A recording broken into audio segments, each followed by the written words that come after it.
Hi, welcome to my channel. My name is Jessie and today I have a holiday book haul where I'm kind of showing you and telling you about all the books that I either received for Christmas, bought with Christmas money, or picked up sometime between Thanksgiving and now. And I kind of feel like Thanksgiving to me is when the holidays really start.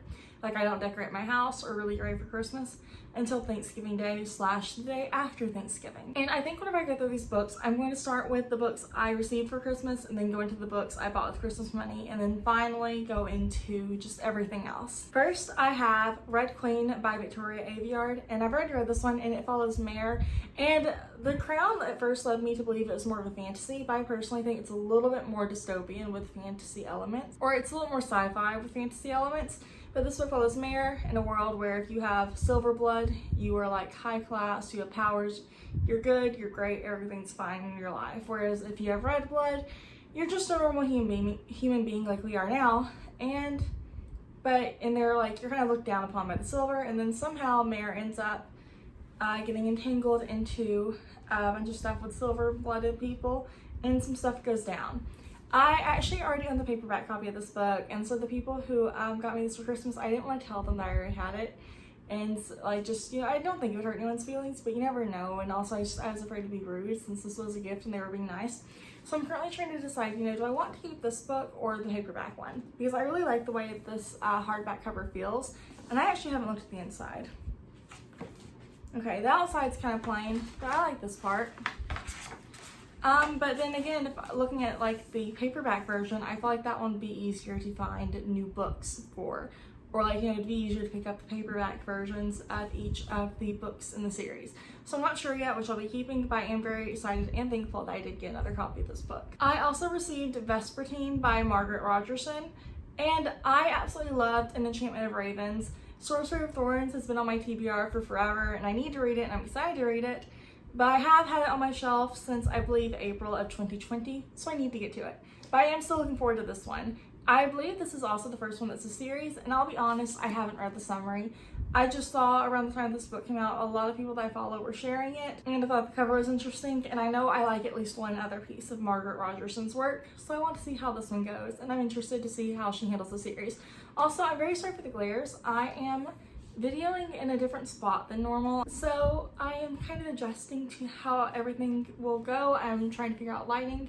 I can't tell if the lights behind me look weird or not, so I'm very sorry. I'm still getting it figured out. And then I also received the Atlas 6 by Olivia Blake, and I also don't really know what this one's about. I know that it's kind of has a secret society element, and I'm interested in that, but I don't know the rest of what it's about. The main thing though is that this book is just another example of how easily influenced and influenced by hype I am, because a couple of people that I follow on BookTube recently and Bookstagram recently have shared this book and like talked about reading it and how much they enjoyed it. And so I was telling Chris about it, and then he went and picked it up for me. While we were out of town for Christmas, Barnes & Noble had their 50% off for hardback book sale. I think it might actually still be going on as of right now, but that was like, we were, that Sunday after Christmas, we were out of town still because Chris's parents live out of town, and they live about 15 or 20 minutes away from a Barnes & Noble, so Chris and I took advantage of how close we were to it.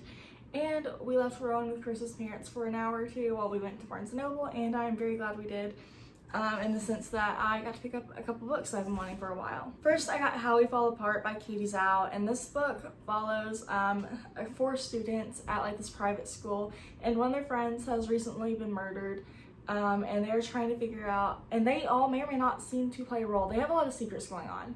I actually read about a third of this back in, I believe, October. But that was a really busy time because it was around midterms, on top of the fact that we just found out that Rowan definitely would have to have heart surgery within the next few months. So I ended up not being able to finish it whenever I had it on hold as an ebook on Libby. But I did know that I wanted to finish it. And I also knew, based off like the little bit that I had read, that it just felt like it was going to be a 4 or 5 star read, so it'd be something I'd want to own. So I didn't want to like put it on Libby again. I wanted to wait for the right time to get it, and I got a chance to get it. So I have really high hopes for this one. I have already read about a third of it before, and so I do think whenever I get around to reading again, I'll probably just start from the beginning to make sure I don't like lose anything or mix anything up with another book. But I'm interested to see where this one goes. I also picked up We Are Not Broken by George M. Johnson. I read their first book, All Boys Aren't Blue. It was an autobiography about their life as, I think, being more effeminate as a child and then growing up and like realizing they were queer, or like growing up queer. I believe this book focuses more on their family life. I believe Georgine Johnson spent a lot of their childhood with their cousins and their grandmother. I also picked up A Deadly Education by Naomi Novik. I've been wanting to read this book since around the time it came out, but it just never made it really high on my priorities for some reason. And I finally got a chance to pick it up at the Barnes & Noble we were at. And so I grabbed it. I know that this book kind of follows like it's like some type of magical school setting, I believe. And you know, there's magic with the characters and stuff. But I think it's also like a really dangerous school. Like something about the school itself is just dangerous in general. Lastly, for Christmas, I picked up Bunny by Mona Awad. I read this book. I read the audiobook back in October for I believe it was a Dark Academia vlog, and I absolutely loved this book. I believe I rated it 4 stars.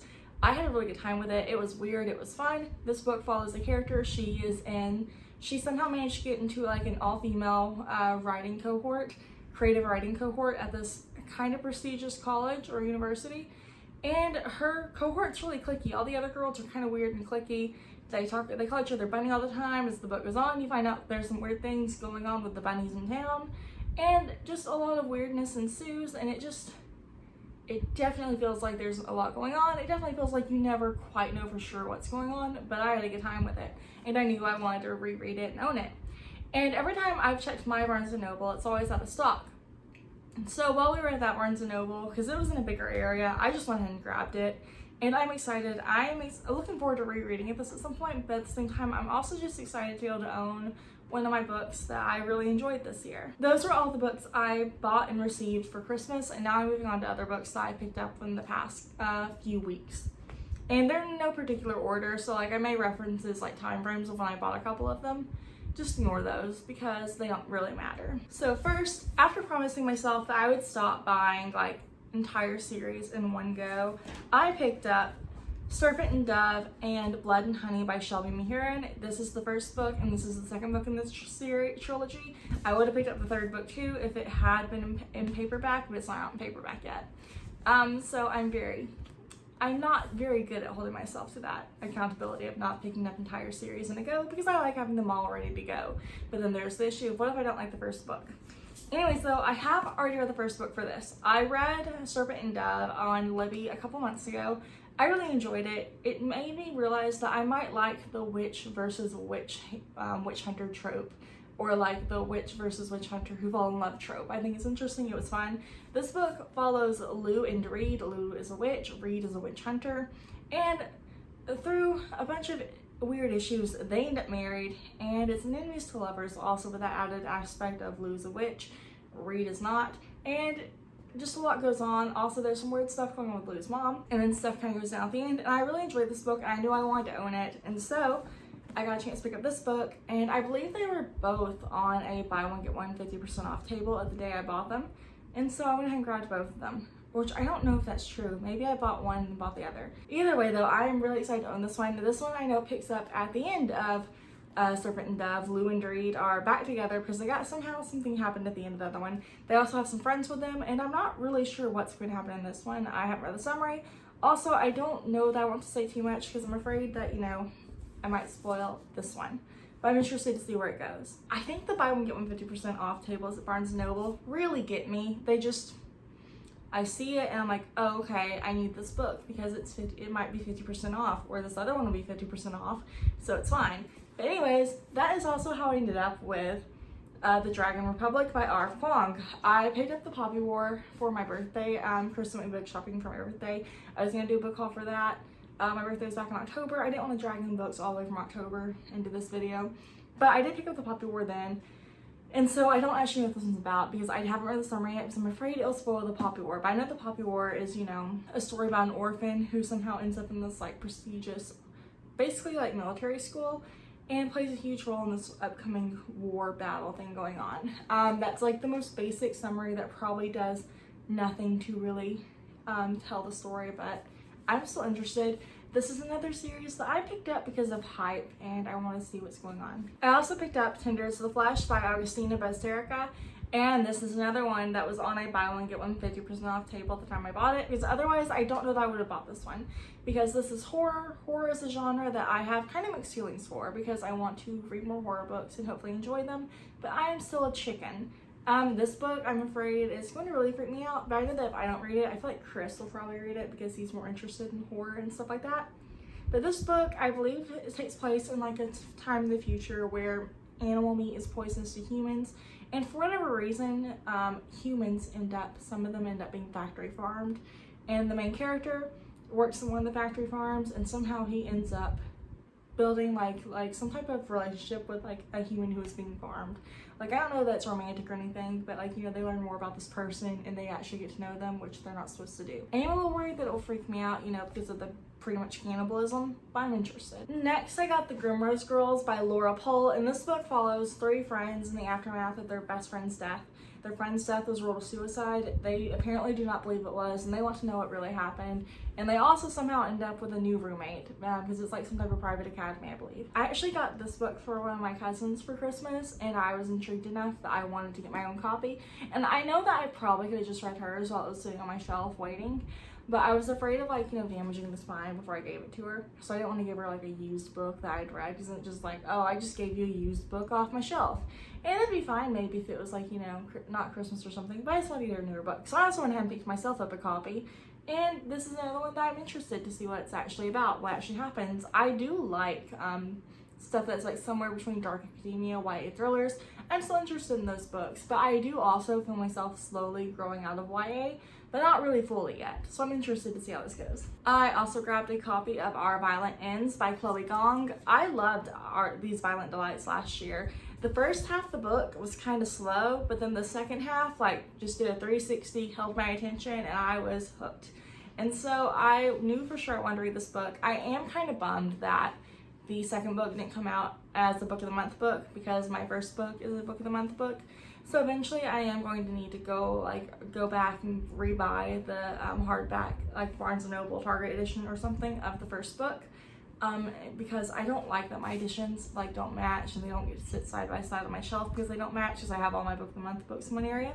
And so I'm trying not to, you know, I'm trying not to now buy any more books that I know are going to be series from Book of the Month, just in case that happens again in the future.